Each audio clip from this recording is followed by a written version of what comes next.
नमस्कार साथियों, स्वागत है आपका अपने ही यूट्यूब चैनल बीरू एकेडमी पर। डियर, बात करेंगे नए शिक्षा सेवा चयन आयोग को लेकर के गठन की जो बातें निकल कर आ रही हैं।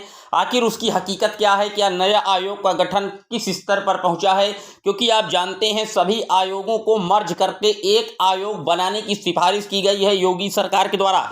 आखिर क्या कुछ हो रहा है? क्या ये गठन बन भी पाएगा या आगे इसमें क्या क्या उलटफेर देखने को मिल सकते हैं?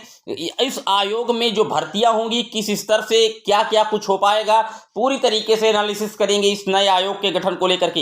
वीडियो पर अंत तक बने रहिएगा, सारे डाउट एक ही वीडियो पर आपका क्लियर करेंगे आयोग के गठन को लेकर के। कोई सवाल अगर आप कर रह जाता है कमेंट बॉक्स में मेंशन कर सकते हैं। वीडियो को दोस्तों के साथ जरूर शेयर कीजिएगा ताकि वो सभी लोग इन सभी की सच्चाइयों को पूरी तरीके से जान सकें। डियर, जैसा कि आप जानते ही हैं कि यूपी सरकार ने एक बार योगी कैबिनेट के द्वारा ये मुहर लगाई गई थी कि अब हम नए जो गठन को जो है हरी झंडी देंगे। पूरी तरीके से उन्होंने बात की थी कि सभी आयोगों का जो गठन है पूरी तरीके से मर्ज करके शिक्षा व्यवस्था में एक आयोग का गठन किया जाएगा। इसी संबंध में एक न्यूज प्रकाशित हुई है, आइए पहले आपको उसको दिखाई देते हैं। आपकी स्क्रीन पर लगी हुई है मेडिकल शिक्षकों की भर्ती राज्य शिक्षा सेवा आयोग से। देखिए डियर, चूंकि योगी सरकार ने ये स्पष्ट कहा था कि हम शिक्षा विभाग के जितने आयोग हैं उन सभी को एक करके मर्ज करके एक आयोग बनाएंगे। बिल्कुल सही है। पहली बार जब इसको ड्राफ्ट आया था तो प्राथमिक शिक्षक भर्ती, उच्च प्राथमिक या आप कह सकते हैं माध्यमिक, तीनों की जो भर्तियां थी वो इसी शिक्षा आयोग से होनी थी।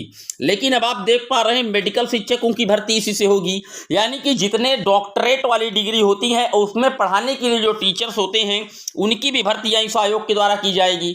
ITI पॉलिटेक्निक को पढ़ाने वाले जितने भी हैं उनकी भी भर्तियां इसी आयोग से की जाएगी। तो यानी कि 5 आयोगों को मिलाकर एक आयोग बनाने की बात की जा रही है योगी सरकार के द्वारा। तो आप देख सकते हैं इस आयोग को काफी बड़ी जिम्मेदारी मिलेगी।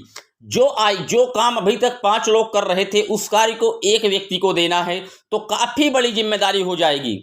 अब इस मामले को पूरी तरीके से आप समझिए कि आगे क्या क्या मामला फंसेगा। देखिए डियर, जब कोई एक ही अध्यक्ष होगा पूरे 5 डिपार्टमेंट्स का तो निश्चित तौर पर उसके लिए काफी समस्याएं इस प्रकार की आएंगी। जैसे मान लीजिए पहले प्राथमिक शिक्षक भर्ती का नोटिफिकेशन आउट किया गया, तो जब तक वो प्राथमिक शिक्षक भर्ती पूरी नहीं हो पाएगी तब तक और विभागों में भर्तियां ये नहीं निकाल पाएंगे, चाहे वो उच्च हो, माध्यमिक हो, ITI हो या मेडिकल्स में हो। क्योंकि जब उसी को पूरी तैयारी करनी है तो इस तरीके से निश्चित तौर पर जो भर्तियां होंगी वो लंबित हो सकती हैं और विवादों के घेरे में आ सकती हैं। जैसा कि आप जानते ही हैं कि पहले क्या होता था, शिक्षा विभाग प्राथमिक का PNP देखता था, उच्चतर का अलग देखता था, हर ITI का अलग, मेडिकल का अलग, हर विभाग अलग थे।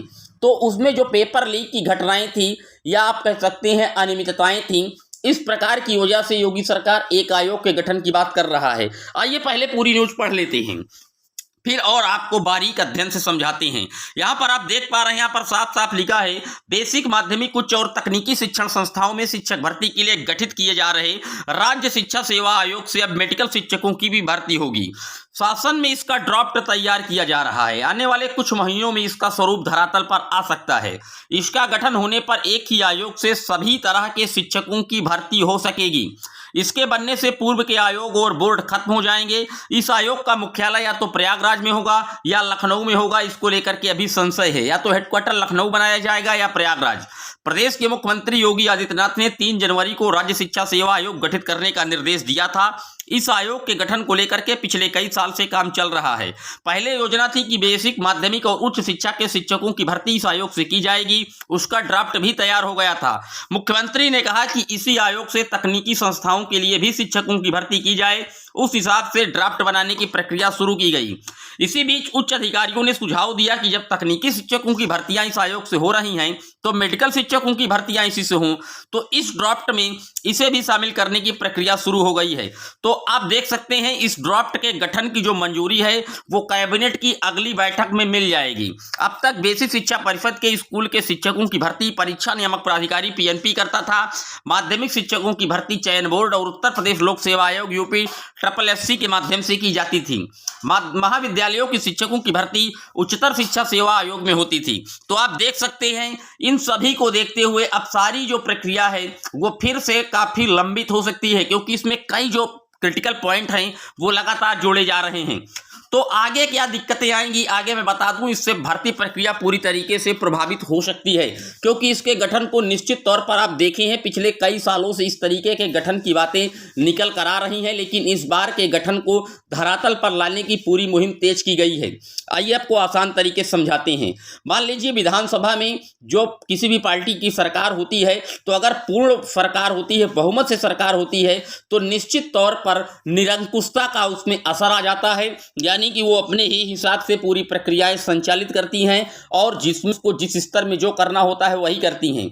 लेकिन जब उसमें एक दो पार्टियां और जुड़ी होती हैं तो उनकी भी बातें सुनी जाती हैं, जिसे गठबंधन कहते हैं यार। तो इसी प्रकार से जब ये एक शिक्षा सेवा आयोग को इतनी ज़्यादा ताकत दी जाएगी तो निश्चित तौर पर जिस भी विभाग में भर्ती आएगी, अगर प्राथमिक में आएगी और उच्चतर और माध्यमिक या ITI या मेडिकल वालों की तरफ नहीं आएगी, क्योंकि इनको एक ही काम करना होगा और जब उसकी तैयारी करने वाले छात्र होंगे तो निश्चित तौर पर वो मांग करेंगे कि इसकी भी आए।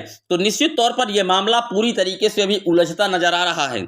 जहाँ तक प्राथमिक, उच्च और माध्यमिक 3 शिक्षक भर्तियाँ एक आयोग के माध्यम से होती तो निश्चित तौर पर कुछ सही था, लेकिन जैसे जैसे ये और आयोग इसमें मर्ज किए जा रहे हैं तो अभी निश्चित तौर पर ये आगे आने वाले समय में कहीं ना कहीं आप कह सकते हैं कि बड़ी दिक्कत और समस्या का विषय साबित हो सकता है। आपका पूरे इस नए शिक्षा सेवा आयोग के गठन पर क्या कुछ कहना है, कमेंट जरूर करिएगा। और शिक्षा सेवा चयन आयोग के गठन को जो मंजूरी है योगी सरकार की, वो आने वाले बजट सत्र में मिलना लगभग तय माना जा रहा है, जो अंदरूनी और विश्वसनीय सूत्रों के हवाले से खबर आ रही हैं।